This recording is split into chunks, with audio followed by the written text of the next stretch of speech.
Yon, magandang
Lunes or Monday hanggang Friday. Tapos half day lang yon, bali 6 hours lang. So kung nag-iisip kayo ng karagdagang income,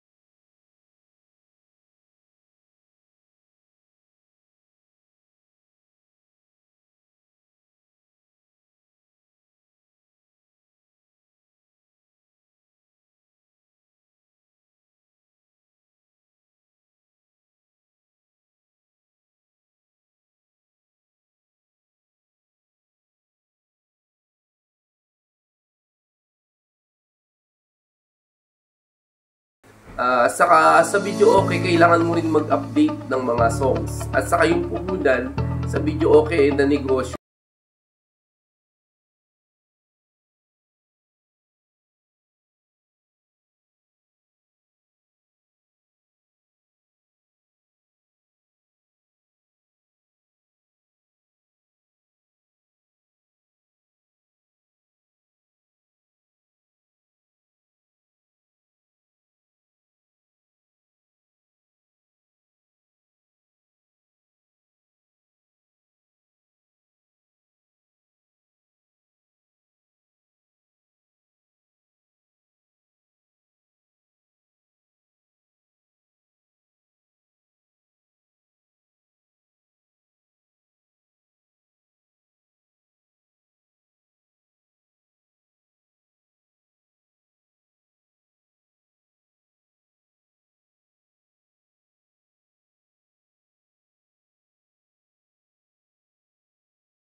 active sa social media, palagi ka nagpo-post sa mga groups, sa marketplace.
Hindi siya ganun kahirap, no? Anong maintenance dito? Sa akin, ang ginagawa ko para 20 pesos ang parento ko sa upuan, bago ko i-deliver, tinitiyak ko na malinis yung upuan. So, nilalagyan ko yan ng nililinisan ko, may Zonrox, tapos konting sabon, tapos yung ginagamit kong pang kuskus dyan ay parang Scotch Brite, para talagang pagka-deliver mo, ay maaari mong maparentahan yung upuan mo ng 20 pesos. Ibig sabihin, malinis yung upuan mo, maganda quality, no? Kasi kung bibili ka ng upuan na mumurahin, halimbawa, 300, hindi mo siya mapaparent ng 20 pesos isa.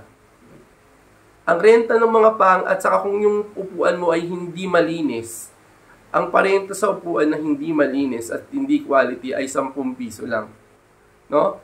So, sa akin, ang parenta ko ay 20 pesos kasi tinitiyak ko na kapag dineliver ko yung upuan ay malinis, no? So, ganun.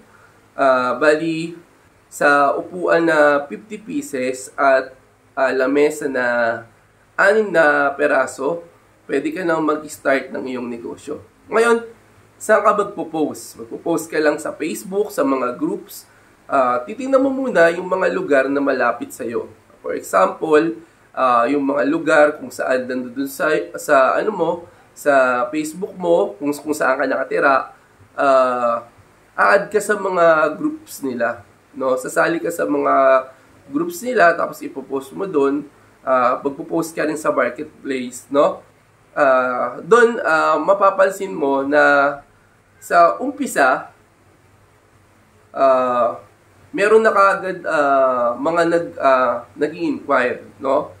So, sa umpisa, parang eager ka dun sa negosyo mo eh, no? Pag nagsisimula ka pa lang, kailangan polite ka rin, no? Pagka nag-i-inquire, sabihin mo kaagad yung details kung ano yung pinaparenta mo, sisend mo yung picture ng upuan sa kanong lamesa, i-upload mo sa marketplace saka sa Facebook. Tapos, pag may nag-inquire sa'yo, dapat magalang ka rin, no? Sa akin, pag may nag-inquire sa akin, ang palaging reply ko, boss, no? Sila kasi yung boss, parang sila yung sila yung customer, no? Sila yung client, no? Kailangan pagka nagsabi ka doon, palagi mong aalamin kung ano yung location, no? Location, tapos yung contact number nila, tapos yung date and time kung kailan nila kailangan, saka yung sa akin meron akong nagpapabayad ako ng delivery fee, no? Sa akin kasi dito lang sa North Caloocan lang ako nagpo-post. Bali kung merong deliver sa North Caloocan, ako ay naniningil ng 150 na delivery and pick up fee. So sa 150 pesos na yun, delivery and pick up na yun, nasa inyo yan, pwede nyo dagdagan, pwede nyo gawing 200, depende sa akin kasi, sa ganun, malaki na rin ang kita eh. Parang sa akin, yung 150 na yun, panggasolina na papunta sa pabalik, no? Hindi naman ako nasizero kada buwan dun sa negosyo na to. Kumbaga, ang negosyo na tables and chairs ay maganda na dagdag kita at ito ay semi-passive income kasi gagawin mo lang, lilinisin mo lang yung table. Yung table nga pala, sa katagalan kasi medyo dumudumi yun. So, kailangan nyo rin palaging punasan at gamitan ng Scotch-Brite na may sabon at merong Zonrox palagi bago nyo i-deliver. So, sa ganun, masisiyahan yung customer, no?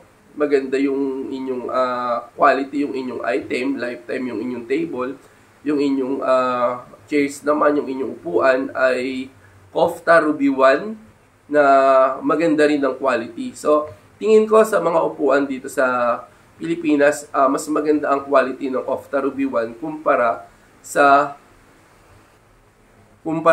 Uratex.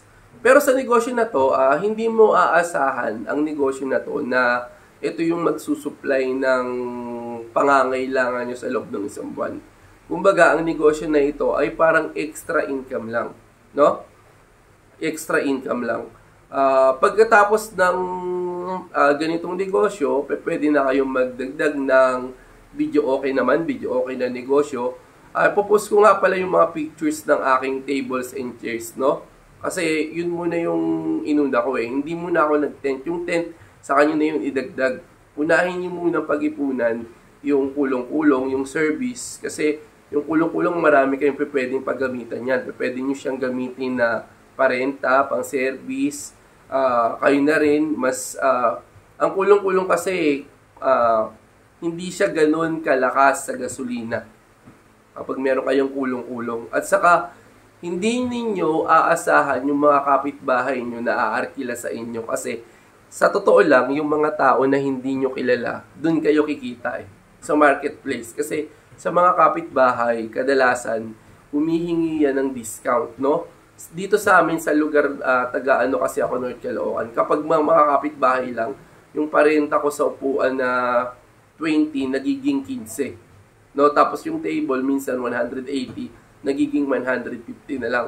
So, yung mga kaibigan nyo, yung mga kakilala nyo, kabarkada nyo, kalugar ninyo, huwag kayong umasa na kikita kayo sa kanila. Kikita kayo ng malaki sa marketplace, dun sa mga lugar na may mga client na hindi nyo kilala. So, ganun talaga yung nangyayari dito. Kasi yung mga kakilala nyo, ang gagawin nila, hihingi sila ng discount sa inyo. No? Parang hindi sila ganun ka-eager magbayad, parang inisip nila, parang lalamangan nyo sila, tatawad, hihingi sila ng tawad ng ganyan. So kaya sa ganitong negosyo, dapat may kulong-kulong kayo kasi ang pinaka-target ninyo dito na client at mga customer ay yung mga customer na medyo malalayo na hindi talaga kalugar ninyo. For example, sa akin sa North Caloocan, so dito ako nakatira sa Pag-asa, pero yung mga target kong customer, pwede sa Bagong Silang o kaya sa mga subdivision o kaya sa iba't ibang lugar, pero within North Caloocan lang. No? Susunod, tuturo ko sa inyo ang negosyo naman na video okay. Kung saan tayo pwedeng kumuha ng magandang video okay. Ano ang pwede nating simulan, ano pwede nating isipin, mga kakayahan na mayroon dapat tayo sa pagninegosyo ng video okay. Papakita ko nga pala sa inyo ito mga pictures ng aking mga pinaparenta na upuan at lamesa. Ngayon, kailangan ba ng permit dito? So, kung ikaw naman ay mababa pa lang, for example sa akin, nagsimula ako ng low, ano pa lang tong sa akin eh. Kumbaga, hindi pa ganun kalakihan yung kitaan. Kasi merong mga nag-i-inquire ng 1,000 na upuan, may mga ganun, table na 50. Kailangan mo na doon ng parang business permit at saka meron ka ng resibo. Pero kung mga ganito pa lang, yung mga pa 50 lang yung maximum, hindi na kailangan, no? Pero ang pwede mong gawing target siya, pero dahil sa iyo yun eh. Kasi sa akin, kung gano'n ang target mo, kailangan may mga tauhan ka. Since sa akin, small time business lang naman ako. So kaya wala akong tauhan, sarili ko lang, parang dagdag income din siya, no? Halimbawa, nung Sabado, saka nung Linggo, merong nag-rent sa akin. So kumita rin ako ng 2,000. Tapos ngayon meron na naman nag-rent, no? So maganda siya Sabado, Linggo, imbis na wala kang gagawin na wala kang trabaho, wala kang ginagawa, ito may dagdag income ka, konting punas-punas lang, tapos konting buhat, konting deliver, iiwanan mo na doon, meron ka ng income, no? Sa mga bago pala dito sa aking channel, hinahinahan ko lang na like, comment, subscribe sa my channel, at kung may mga katanungan kayo, pwede kayong mag-comment dyan sa aking video, no? Maraming salamat. Ngayon, hanggang sa susunod.